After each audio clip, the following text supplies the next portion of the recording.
على خاتم الأنبياء والمرسلين وعلى آله وأصحابه وآبائه وأزواجه وإطرته وجميع أمته وأهل سنته أجمعين. أما بعد، فأعوذ بالله من الشيطان الرجيم. بسم الله الرحمن الرحيم. إليكم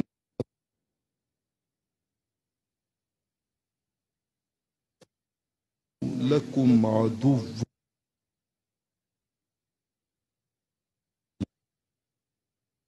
إن الله وملائكته يصلون على النبي يا أيها الذين آمنوا صلوا وسلموا تسليما. صلاة والسلام سيدي رسول الله وعلى آلك وأصحابك يا حبيب الله.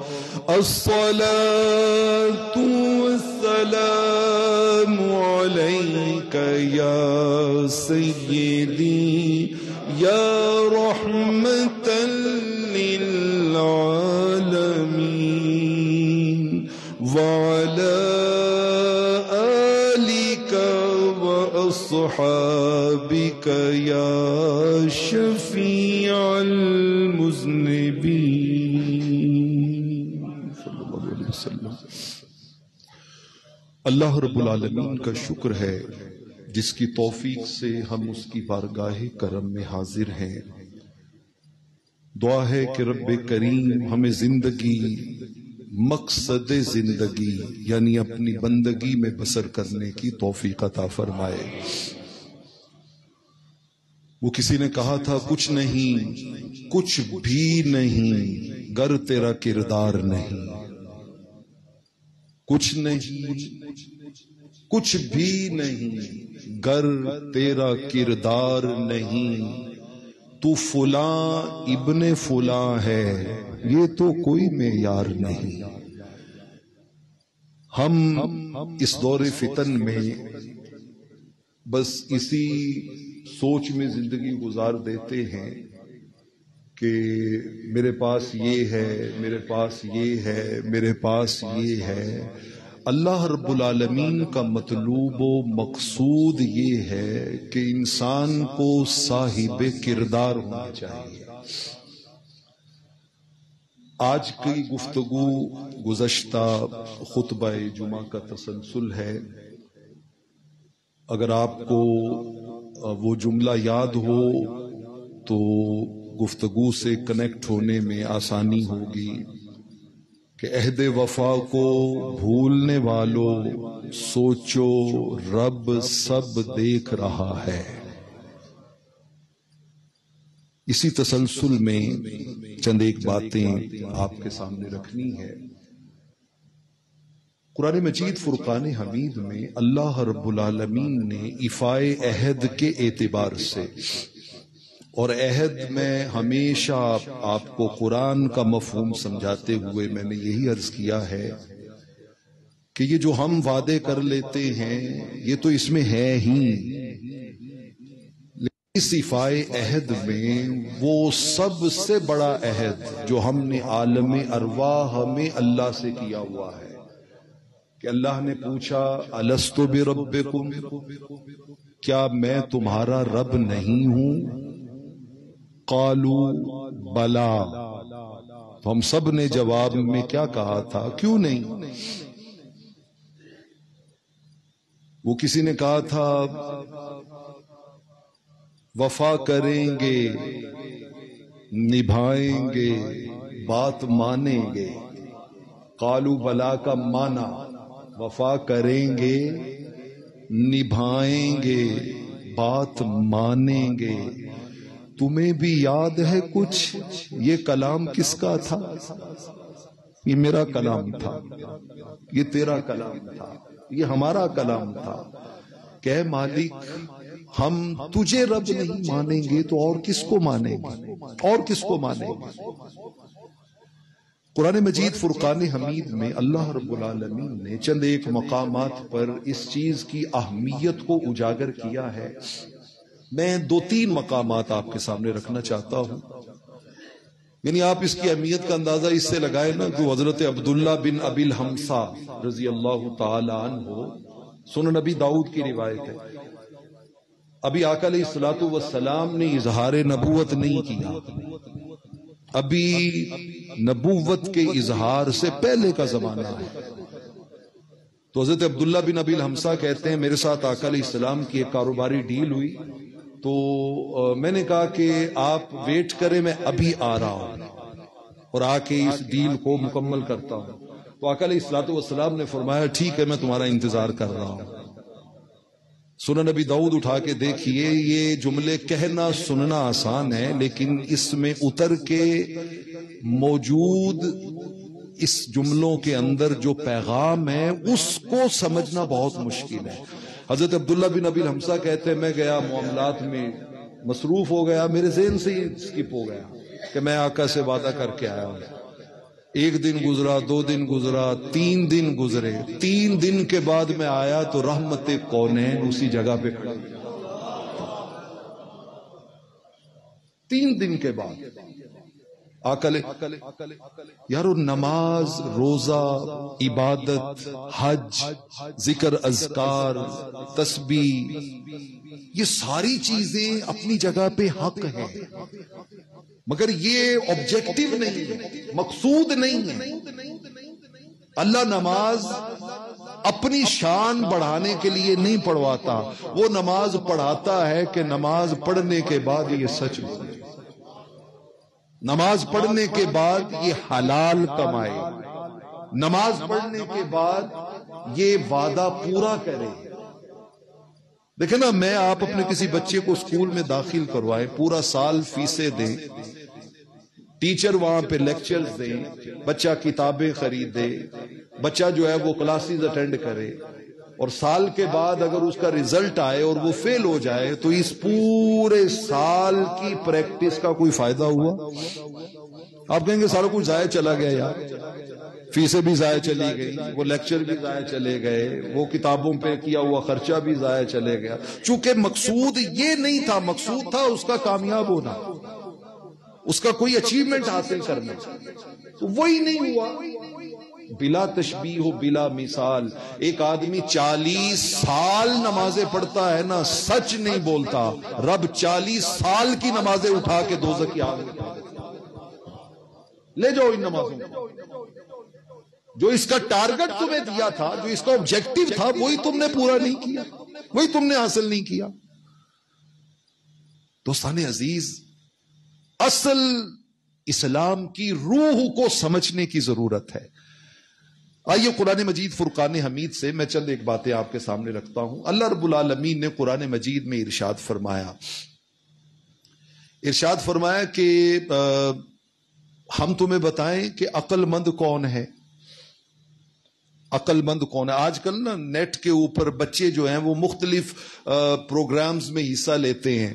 آئی کون چیک کر، اپنا وہ کیا ہوتا ہے دماغ کی جو انسان کی ایبیلٹی اور صلاحیت ہوتی ہے، آئی کیو لیول چیک کرنے کے لیے کہ 1 منٹ میں اتنے سوالوں کے جواب دیں تو اس کا اتنے % آئی کیو لیول ہے، اس کا اتنے % آئی کیو لیول ہے.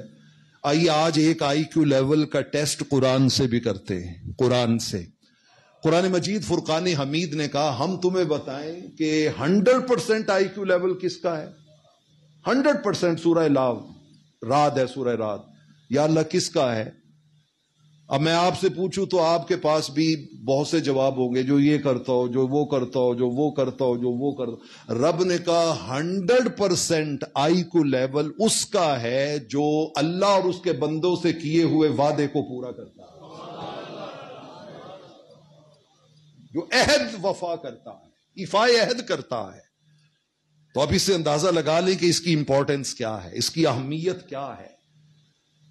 حضرت ابو رافع رضی اللہ تعالیٰ عنہ، سنن نبی داؤدی کی روایت ہے، حضور علیہ الصلوۃ والسلام کی بارگاہ میں آئے. اچھا، میں اس روایت کو روک کے نا آپ کو حضرت انس کی ایک روایت سنانا چاہتا ہوں، مسند احمد کی. امام احمد بن حنبل اس حدیث کی انہوں نے تخریج کی. حضرت انس رضی اللہ تعالی عنہ نے 10 سال مدینہ طیبہ کے آقا کی خلوت، جلوت، سفر، حضر، مسجد، گھر، سارے معاملات کو ڈائریکٹ مشاہدہ کیا ہے. وہ آئی وٹنس ہے آقا علیہ السلام کی زندگی کا ایک ایک لمحہ انہوں نے دیکھا ہے. چھوٹے تھے، گھر میں بھی رہتے تھے، آقا علیہ الصلوۃ والسلام کے گھر کے کام کاج کرتے تھے. تو 10 سال حضور علیہ السلام کے ساتھ سائے کی طرح بسر کی ہے. وہ کہتے ہیں میں نے آقا علیہ الصلوۃ والسلام کا کوئی خطبہ ایسا نہیں سنا جس میں حضور یہ جملہ نہیں بولتے تھے. کون سا جملہ؟ فرمایا آپ ہر جملے میں کہتے تھے اس بندے کا دین ہے ہی کوئی نہیں جو وعدہ پورا نہیں کرتا. لا دین لمن لا عہد. یہ بھی تو کہہ سکتے تھے نا اس کا دین کوئی نہیں ہے جو نماز نہیں پڑھتا. یہ بھی تو آقا ہر خطبے میں کہہ سکتے تھے اس کا دین ہی کوئی نہیں ہے جو حج نہیں کرتا. یہ بھی تو ہر خطبے میں کہا جا سکتا تھا کہ اس کا دین ہی کوئی نہیں ہے جو روزے نہیں رکھتا.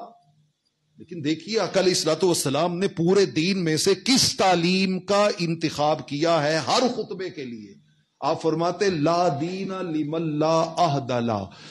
چاہے تہجد گزار ہو، چاہے 60 حج کیے ہوں، چاہے سخیوں کا سخی ہو، لیکن اگر اس کی زندگی میں ایفائے عہد نہیں ہے، اللہ اور اس کے رسول سے کیے ہوئے وعدے کا پاس نہیں ہے، تو فرمایا سرے سے اس کا دین ہے ہی کوئی دین ہے ہی کوئی نہیں.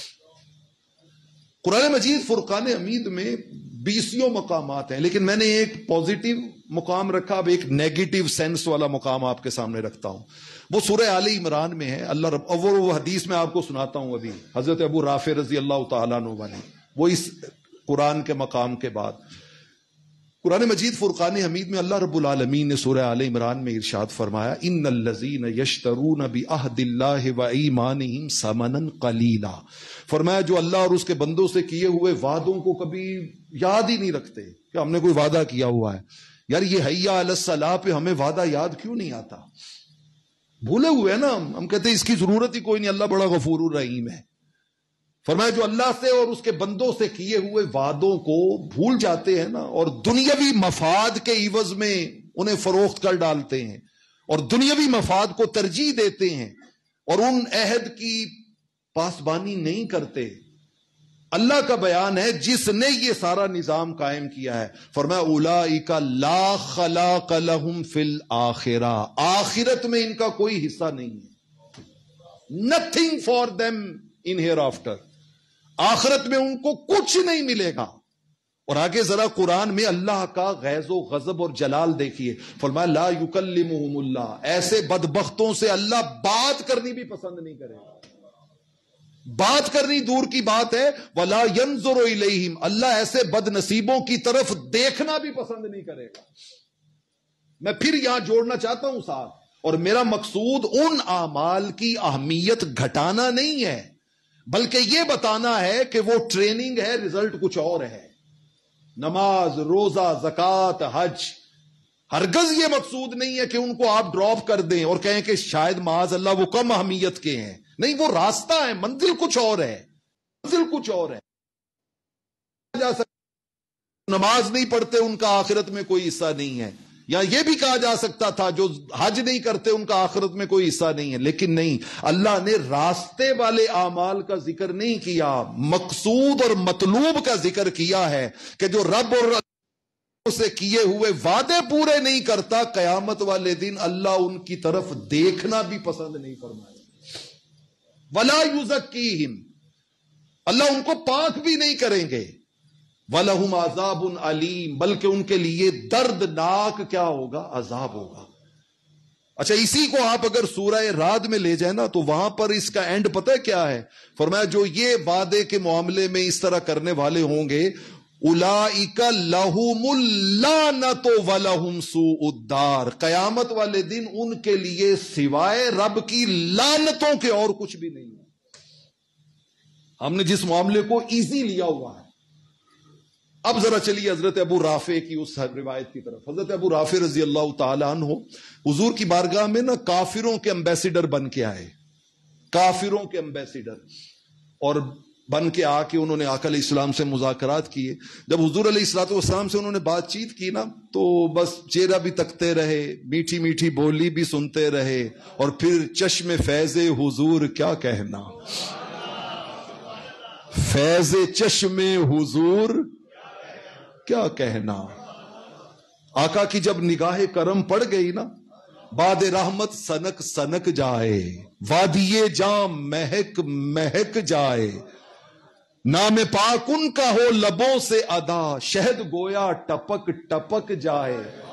اور فیض چشم حضور کیا کہنا, فیض چشم حضور کیا کہنا, دل کی دنیا چمک چمک جائے.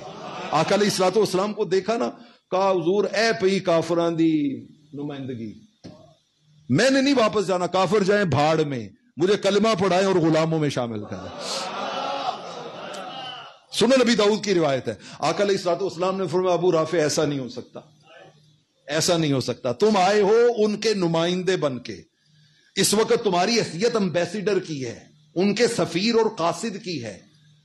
یہ یونیورسل لا کے خلاف ہے کہ کسی کے سفیر کو اس طرح ورغلا لیا جائے, اس وقت نہیں ہو سکتا. فرمایا تم پلٹ کے واپس مکہ جاؤ, مکہ جا کے اپنے دل سے پوچھنا, جواب جو اب تمہارا دل دے رہا ہے وہاں بھی دے تو پھر پلٹ کے آ جانا, پھر پلٹ کے آ جانا. حضرت ابو رافع رضی اللہ تعالیٰ عنہ کہتے جیسے تیسے کر کے میں مکہ میں گیا, اور مکہ میں جاتے ہی کافروں سے کہا یہ پکڑو تمہاری سفیری اور تمہاری نمائندگی اور تمہارے سارے معاملات, میں رحمت کونین کے فرمان کی وجہ سے واپس آ گیا ہوں مکہ, میرا آنے کو دل نہیں کرتا تھا. ظالموں کن سے مذاکرات کرنے کی باتیں کرتے ہو, دنیا و آخرت کی بھلائی انہی کے نقش قدم پہ چلنے میں ہے. میں نے کلمہ پڑھ لیا ہے اور میں واپس حضور کے قدموں میں واپس جا رہا ہوں. یہ ہے عہد وفا, یہ ہے وعدہ پورا کرنا. 6 ہجری میں صلح حدیبیہ ہوتی ہے, اور صلح حدیبیہ میں ایک شک کافر یہ بھی طے کرواتے ہیں کہ مکہ سے کوئی مدینہ جائے گا تو مدینہ والے واپس کریں گے, اور مدینہ سے کوئی انہیں چھوڑ کے مکے میں آئے گا تو ہم اسے واپس نہیں کریں گے. ون سائیڈڈ شرط تھی. بڑے بڑے صحابہ کرام جو تھے وہ لرزے میں آ گئے تھے کہ ہم اتنی دب کے ان کی شرطیں کیوں مانیں. آقا نے فرمایا یہ بھی مانتے ہیں, یہ بھی مانتے ہیں کہ تمہارا بندہ ہمارے پاس آیا تو ہم واپس کر دیں گے, ہمارا آیا تو واپس نہ کرنا. لوگ تک رہے تھے کہ اب تو کافر جیت گئے نا, اب تو کافر نے اپنی منوا لی ہے نا. آقا کی نگاہ نبوت دیکھ رہی تھی کہ ظالموں چھوڑنے والے تمہیں چھوڑیں گے, جو ہمارے پاس آیا ہمیں چھوڑ کے جائے گا کہاں, وہ ہمیں چھوڑ کے کہاں جائے گا, وہ اس بارگاہ سے پلٹ کے کہاں جائے گا. آقا نے وہ بھی شرط مان لی. ابھی سگنیچر نہیں ہوئے کہ کافروں کا جو سردار سہیل بن عمر مذاکرات کرنے کے لیے اور سگنیچر کرنے کے لیے آیا ہوا تھا نا, اس کا اپنا بیٹا حضرت ابو جندل زنجیروں میں جکڑے ہوئے, جسم سے خون بہتا ہوا, زخموں سے چور چور, پتہ نہیں کتنے دن سے بھوکے پیاسے. اسلام قبول کیا تھا نا تو کافر ظلم و ستم کے پہاڑ توڑ رہے تھے. وہ آ گئے حضور کی بارگاہ میں کہیں سے جان چھڑا کے بھاگ کے. تو سہیل بن عمر کہنے لگا ایگریمنٹ ہوا ہے, میرا بچہ واپس کرو. انہوں نے چیختے ہوئے کہا آقا جی واپس نہ دینا, اے میرے کو میرا دین کھونا چاہتے ہیں, یہ مجھ سے میرا دین چھیننا چاہتے ہیں, آپ سے توڑنا چاہتے ہیں, مجھے کافروں اور مشرکوں اور بتوں سے جوڑنا چاہتے ہیں. آقا جی مجھے واپس نہ دیجیے گا. میرے کریم آقا علیہ الصلوۃ والسلام نے فرمایا نہیں ابو جندل, ہم نے وعدہ کر لیا ہے, تمہیں واپس جانا ہوگا. یہ ہے ایفائے عہد. آقا علیہ الصلوۃ والسلام نے نازک سے نازک موڑ پر, بڑے سے بڑے موقع پر, اور بظاہر نظر آنے والے بڑے سے بڑے نقصان کو قبول کر کے امت کو سبق یہی دیا کہ لوگوں جو طاقت ایفائے عہد میں ہے وہ طاقت دنیا کے کسی اور عمل میں نہیں, کسی اور عمل میں نہیں. شیطان کا بار ہی ہے, اس کو نمازیں پڑھنے سے پرابلم نہیں ہے, اس کو نمازوں سے حاصل ہونے والے مقصد میں زندگی ڈھالنے میں پرابلم ہے. اسے یہ پرابلم ہے کہ کہیں یہ وعدہ پورا کرنے والا نہ بن جائے, سچ بولنے والا نہ بن جائے, پورا تولنے والا نہ بن جائے, رشتہ داروں کے حقوق ادا کرنے والا نہ بن جائے, نگاہوں کی حفاظت کرنے والا نہ بن جائے, آخرت کو ترجیح دینے والا نہ بن جائے. کہیں یہ سجدوں میں رب کے سامنے گڑ گڑانے والا نہ بن جائے. اسے یہ پرابلم ہے. وہ حضرت یحییٰ رضی اللہ علیہ السلام اللہ کے پیغمبر ہیں، حضرت زکریا علیہ السلام کے بیٹے. شیطان نے ایک بار ان کے پاس آیا. میں نے سورہ یاسین کی جو آیہ مبارکہ عنوان کے طور پہ پڑھی تھی نا، ذرا اس کا ترجمہ سنیں اور پھر اس روایت کو سنیں تو زیادہ آپ کو کیف آئے گا. سورہ یاسین میں اللہ رب العالمین نے ارشاد فرمایا الم اعہد الیکم یا بنی آدم، اے آدم کے بیٹو کیا میں نے تم سے یہ وعدہ نہیں لیا تھا لا تعبدوا الشیطان، کہ شیطان کی نہیں ماننی، انہ لکم عدو مبین، وہ تو تمہارا کیا ہے، کھلا دشمن ہے. 9 مقامات پہ قرآن میں، اب ہمیں وقت اجازت نہیں دیتا ڈیٹیل میں جانے کی، 9 مقامات پہ اللہ نے ہمیں مخاطب کر کے کہا ہے کہ شیطان تمہارا کھلا دشمن ہے. کھلا دشمن ہے، اوپن اینیمی، کھلا دشمن ہے. اس کا کام سوائے دشمنی کے اور کچھ نہیں ہے، اور کچھ نہیں ہے. تو فرمایا، اللہ فرما رہا ہے کیا میں نے تمہیں نہیں کہا تھا اس کی نہیں مانی، انیبدونی، میری ماننی ہے. ھذا صراط مستقیم، مجھ سے کیے وعدے پورے کرو گے، یہ ہے صراط مستقیم. لیکن تم کس طرف چل پڑے. اب ذرا سنیے، شیطان آیا حضرت یحییٰ علیہ السلام کے پاس، اور یہ روایت امام ابو نعیم حلیۃ الاولیاء میں لائے ہیں اور امام مناوی فیض القدیر میں لائے ہیں، جو حدیث کی الجامع الصغیر امام سیوطی کی کتاب کی شرح ہے، اس میں یہ روایت موجود ہے. حضرت یحییٰ علیہ السلام کے پاس شیطان آیا نا، تو اور یہ ایسا نبیوں اور انبیاء کے جو صحابہ ہیں ان کے ساتھ معاملات ہوتے رہے ہیں کہ کبھی وہ آپ کو صحیح مسلم کی حدیث یاد نہیں ہے، صحیح بخاری صحیح مسلم کی، کہ حضرت ابو ہریرہ رضی اللہ تعالیٰ عنہ کو آقا نے اپوائنٹ کیا تھا کہ یہ بیت المال میں زکوٰۃ کی کھجوریں پڑی ہیں صدقہ و خیرات کی، تو ان کی حفاظت کرنی ہے رات کو. وہ پہرا دے رہے تو دیکھا ایک شخص جو کھجوریں چوری کر رہا ہے، پکڑ لیا اس کو. اس نے منت سماجت کی، میرے بچے بھوکے ہیں، گھر میں غربت ہے، فاقہ ہے، تو میں تھوڑی سی لینے آیا تھا، معافی دے دو، آئندہ نہیں آؤں گا. رحم آ گیا، چھوڑ دیا. جب وہ چلا گیا صبح فجر کی نماز پہ آقا سے ملاقات ہوئی نا، تو آقا علیہ الصلوۃ والسلام نے فرمایا اور راتی تیرے چور دا کی بنے ہیں، رات کو تمہارے چور کا کیا بنا ہے. حضرت ابو ہریرہ کہتے ہیں میں سن کے حیران ہوا کہ معاملہ تو میرا اور اس کا تھا. آقا جی انہوں نے منتیں بڑیاں کی تھی، اصل میں چھڑ دیتا، چلا گیا. آقا نے فرمایا دھیان رکھی آج انہیں پھر آؤ نہیں، آج پھر آئے گا وہ. اور پھر وہ طویل حدیث ہے کہ وہ اگلی رات بھی آیا، پھر منتیں کی، پھر چھوڑ دیا. آقا نے فرمایا دھیان رکھنا وہ پھر بھی آئے گا. 3 راتیں مسلسل آتا رہا نا، تو پھر آخری رات اس نے حضرت ابو ہریرہ رضی اللہ تعالیٰ عنہ کا بس لاسٹ چانس دے دیں، میں آپ کو بدلے میں ایک ایسی بات بتاتا ہوں جو آپ کو فائدہ دے گی. ان کا کیا؟ انہوں نے کہا جو بندہ رات کو آیت الکرسی پڑھ لیتا ہے نا، وہ اللہ اس کی حفاظت کے لیے ایسے ملائکہ کا حصار بناتا ہے کہ پھر شیطان اور جنات اس کا کچھ بگاڑ نہیں سکتے، کوئی نقصان نہیں کر سکتے.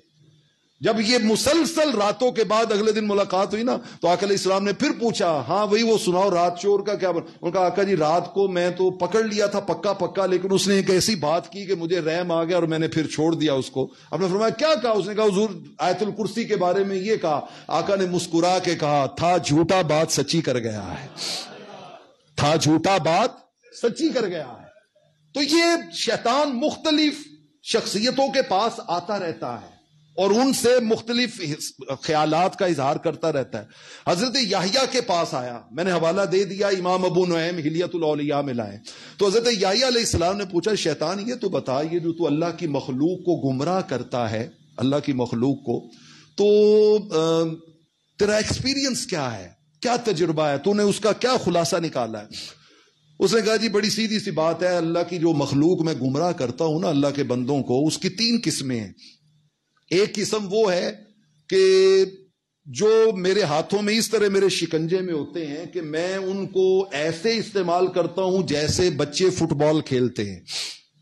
جیسے ان کے پاس گیند ہوتا ہے نا، وہ دائیں پھینکیں تو گیند نہیں کہتا کہ نہیں میں نے بائیں جانا ہے، دائیں پھینکے تو دائیں جاتا ہے. بچے اس کو بائیں پھینکے بائیں جاتا ہے، اوپر پھینکے اوپر جاتا ہے، نیچے پھینکے نیچے جاتا ہے، آہستہ پھینکے پاس گر پڑتا ہے، زور سے پھینکے تو دور جاتا ہے. فرمایا اکثریت ایسے لوگوں کی ہوتی ہے جو میرے ہاتھ میں ایسے ہی ہوتے ہیں جیسے بچوں کے ہاتھ ہوتے ہیں. لگاتا ہوں، جدھر پھینکنا چاہتا ہوں پھینک دیتا ہوں.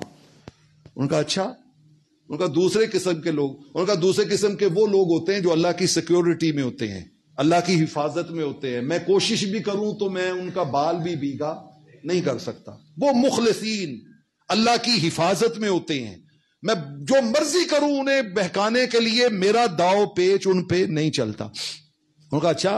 اور ان کا تیسرے قسم کے ایک لوگ ہیں کہ جنہوں نے مجھے سب سے زیادہ تھکا دیا ہے, جو میرے لیے سب سے زیادہ ٹربل کریٹ کرتے ہیں, جو میرے لیے سب سے زیادہ پریشانی کا ذریعہ بنتے ہیں. حضرت یحییٰ علیہ السلام نے پوچھا وہ کون ہے؟ فرمایا, اس نے کہا وہ لوگ ہیں کہ میں کوشش کر کے ان سے گناہ پہ گناہ, گناہ پہ گناہ, گناہ پہ گناہ کرواتا ہوں, اور میری محنت دن رات کی ہوتی ہے اور میں انہیں گناہوں میں ڈبو دیتا ہوں. وہ سچے دل سے رب کے سامنے رو کے معافی مانگتے ہیں, اللہ سارے گناہ معاف فرماتا ہے.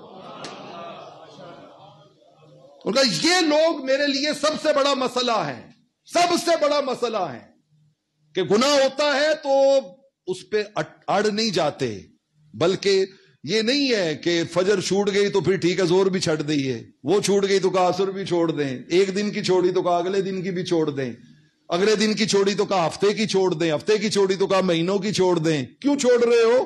اللہ غفور الرحیم ہے, اللہ غفور الرحیم, اللہ نہیں. ایک نماز چھوٹ گئی, اگلے پہ وعدہ یاد آ گیا کہ نہیں یار رب سے وعدہ کیا ہوا ہے, یہ حی علی الصلاۃ اس وعدے کی یاد دلا رہا ہے. اچھا, حضرت عوف بن مالک الاشجعی, میں اس روایت کی طرف آپ کو لانا چاہتا ہوں. دو روایتیں میں نے آپ کو سنانی ہے اختصار کے ساتھ. یہ صحیح مسلم میں روایت موجود ہے.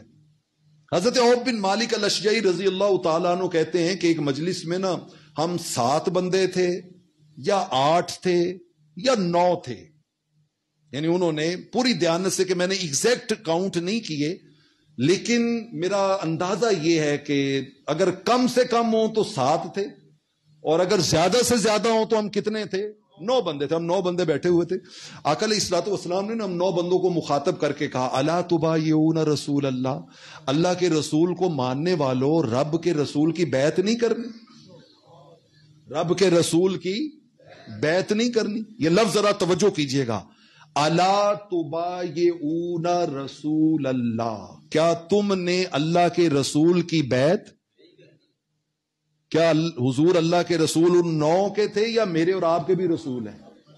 بولیے, ہم سب کے بھی رسول ہیں نا. یا ایھا الناس انی رسول اللہ الیکم جمیعا, تم سب کی طرف اللہ کا رسول بن کے آیا ہوں. یہ جملہ کیا ان 9 بندوں کی مجلس میں تھا یا انوار مدینہ کی اس مسجد میں بیٹھے ہوئے لوگوں کے لیے بھی ہے؟ ہمارے لیے بھی ہے نا. کریم آقا نے کہا تو میری بیعت نہیں کرنی.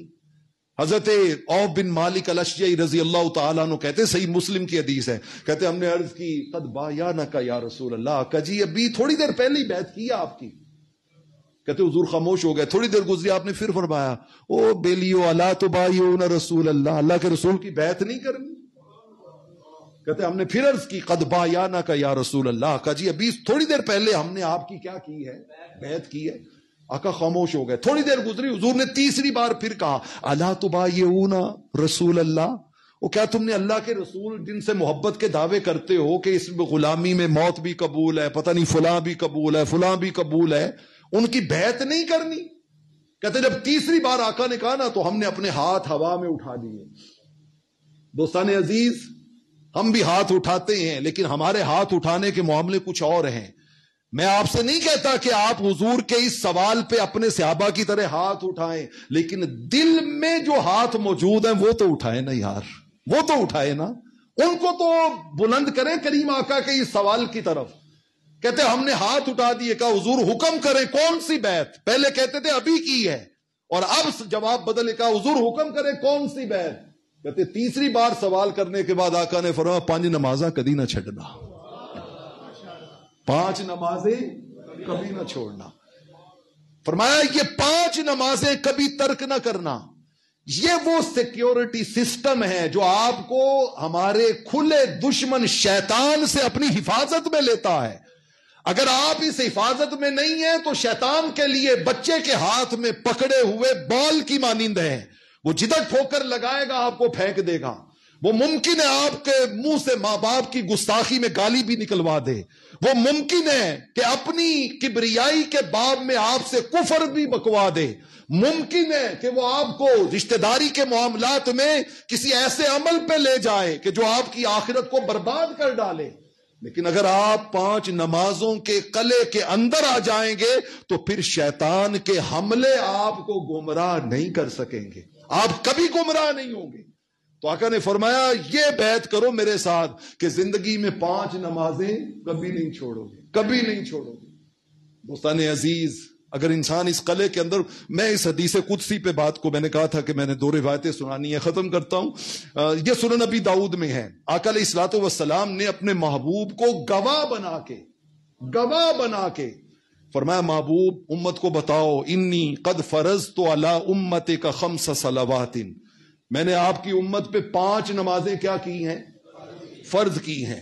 وَأَحِدْتُ عِنْدِي عَهْدًا، اور بدلے میں ان سے ایک وعدہ کیا ہے، اور وہ وعدہ کیا ہے؟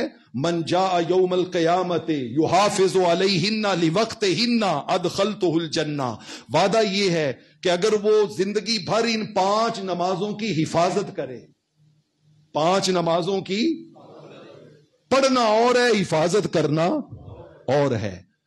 پڑھ 10 منٹ میں لیتے ہیں، اور حفاظت کیا ہے کہ اگلی نماز میں 2 گھنٹے جو بچے ہیں نا، ان 2 گھنٹوں میں بھی نماز کا مقصد بھولے نہ، یہ حفاظت ہے اس کی۔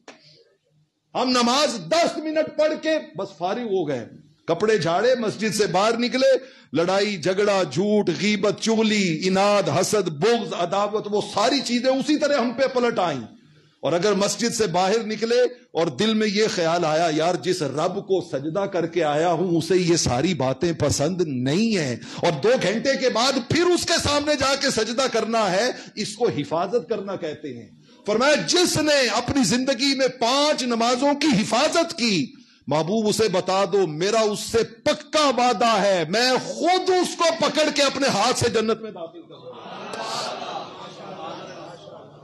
اور اگلا جملہ سنیے اور اجازت دیجیے اور اس پہ غور کیجیے، کہیں اور غور نہ کیجیے، سجدے میں غور کر لیجیے گا۔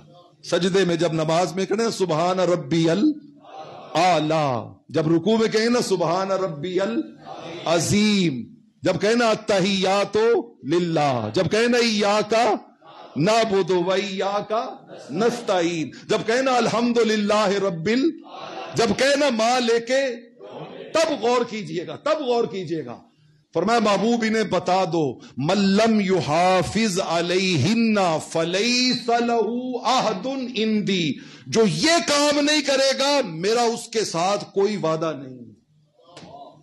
وہ جہاں مرضی بھاڑ میں جائے، جہاں مرضی دھکے کھائے، جہاں مرضی برباد اور ہلاک ہوتا پھرے، میرا اس کے ساتھ کوئی عہد نہیں ہے، کوئی اس کے ساتھ میرا وعدہ نہیں ہے۔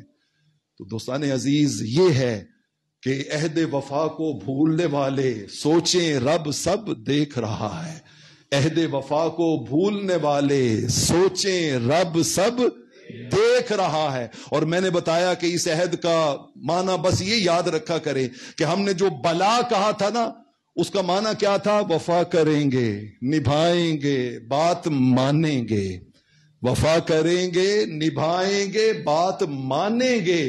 تمہیں بھی یاد ہے کچھ یہ کلام کس کا تھا؟ یہ ہمارا کلام تھا، ہم نے بلا کہہ کے رب سے یہ وعدے کیے تھے، اور آج ہماری بلا جانے کہ ہم نے کوئی وعدہ بھی کیا تھا، آج ہماری بلا جانے کہ ہم اس زندگی میں آئے کیوں ہیں، آج ہماری بلا جانے کہ ہم نے مرنے کے بعد قبر، حشر، آخرت، میزان، پل صراط اور رب کے سامنے پیش بھی ہونا ہے۔